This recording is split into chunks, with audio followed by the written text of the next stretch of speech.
Hello, everyone, and welcome back to This Day in History, our nightly look back at a specific day in history, where we take a look back at the events of that day, examine the historic context in which those events took place, and the historic ramifications of those events. And we also take a look at some people born on that day and some people that died on that day. If you have not yet, please hit the subscribe button, the bell notification icon to be alerted anytime I post new content, and tell a friend. And without any further ado, this day in history, March 26th.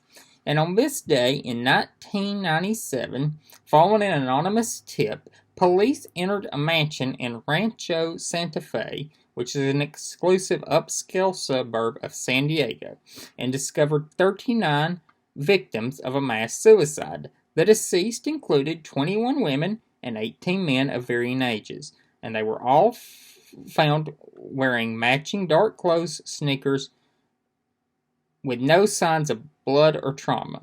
It was later revealed that the men and women were members of the Heaven's Gate cult, who believed that their suicide would allow them to leave their bodily containers and enter an alien spacecraft hidden behind the Hale-Bopp comet. The cult was led by a gentleman by the name of Applewhite and 38 of his followers, and they consumed a lethal amount of a poison and then laid down to die, hoping to leave their bodies and enter the alien spacecraft and pass through Heaven's Gate into a higher existence. Now, I want to give you some more context on this group. The group, the mansion they were staying in, they started renting it in October of 1996. And they paid $7,000 a month for it and bought alien abduction insurance. They were, of course, as I said, all wearing matching clothes. They wore a black shirt, sweatpants, and Nike shoes, and had on them $5.75. One theory is how they got to this theory about the being something behind Hale-Bopp's comet was the Art Bell program. Now, this is just one theory. Art Bell hosted a very popular radio program called Coast to Coast AM with Art Bell. Mr. Bell has since passed away, and the program is now hosted by George Norrie. And if you've ever listened to late AM radio and heard people talking about aliens or spacecraft or just wild, off-the-wall stuff, it's Art Bell or George Norrie.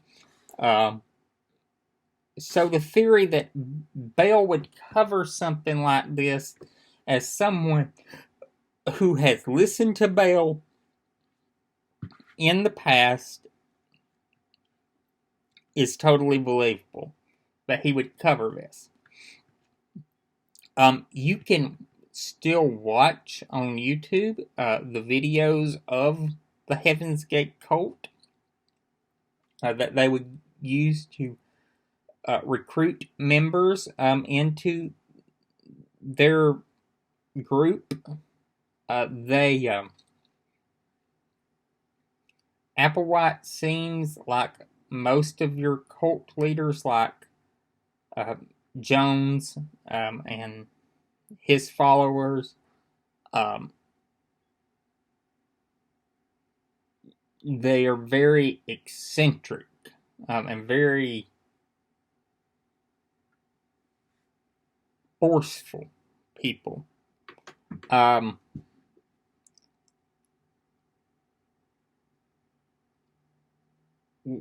Applewhite had been a part of this group since the late 70s. The early 70s is when he got hooked up with this group. And he had been covered by some minor publications. There were some sociology professors that were aware of him, and some people in the broader conspiratorial community that knew of him. And it was not a shock to them when this occurred. They always suspected that this was something that could happen. Um,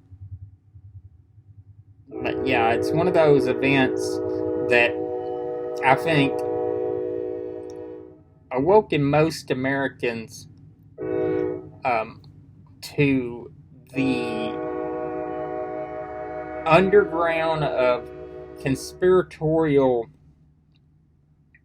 types in America. And of course, they have,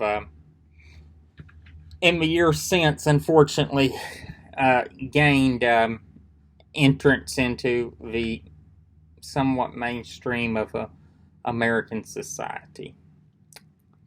Births that occurred. The Speaker of the House of Representatives, the gentlelady from California, Nancy Pelosi, was born on this day in 1940. The Speaker is the daughter of the former Representative Thomas D'Alessandro, who also served as mayor of Baltimore. She has been a representative from California since June of '87. Um, her predecessor in the seat was elected to Congress after her husband passed away, and she chose Mrs. Pelosi as her successor. She was very ill when she ran for re-election the last time, and was going to have Nancy Pelosi succeed her once she retired. She was not going to run for re-election after the term she was serving in completed. And she died 2 months into that term. And Mrs. Pelosi won the special election and has been overwhelmingly been reelected ever since. She often wins on average with 80% of the vote. It is one of the most substantial fundraisers in the House of Representatives. In the 2000 election and the 2002 election, she gave more money to other House candidates than any other member of Congress. She is one of the most successful vote counters in history. She often is very good at maintaining party discipline and party discipline on messaging. She was very successful in helping President Obama get the ACA across the line in the House. She forced many members of her party and caucus to walk the gangplank to get that bill passed, knowing that they would go down to defeat, but convince them that the positives of getting that passed outweighed the negatives of them going down to defeat. And she was very instrumental in that. She was also very instrumental in maintaining party discipline on the vote for the impeachment of Donald J. Trump. She only lost 2 members of the House. One of them was Tulsi Gabbard, who voted present, and another was a member from Minnesota who voted against it. And I know somebody may jump in the comments and say, but what about Jeff Van Drew? He voted against it. No. Jeff Van Drew is a Republican. Jeff Van Drew has changed parties and announced he was changing parties before the vote. So I don't consider Van Drew a Democratic vote on that. He may have been recorded as a Democratic vote on that. But in my mind, he had already made up his mind. So get out of here with that malarkey. And I think one of the more impressive things that Nancy Pelosi has ever done was in her first term as Speaker. After the Democrats won the House of Representatives in 2006 elections, in January of 2007, she set out on a very ambitious plan to pass some substantial reforms in her first 100 legislative hours as Speaker. And here are the results. Every single one of them passed the House in the first 87 hours. And eventually, 6 of them were signed into law by President George W. Bush. And 4 of them died in committee or died in the Senate. Now, I must say that this is a little bit different context than we have today. Democrats had a majority in the Senate at the time. George W. Bush was in the final 2 years of his presidency, and George W. Bush and Nancy Pelosi had a better working relationship than Nancy Pelosi and Donald J. Trump.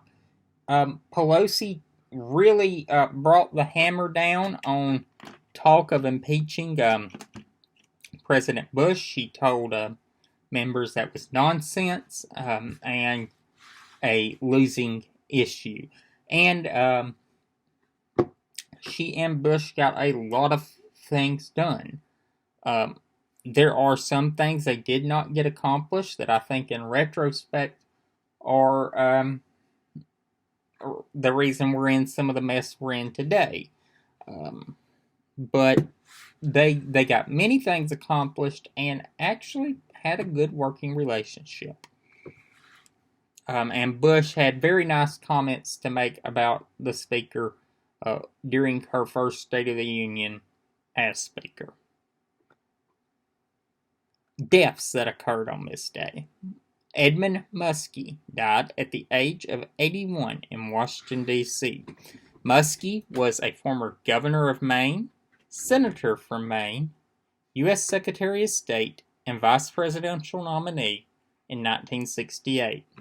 Muskie is seen as a champion of the 1960s and 1970s environmental movement in this country, and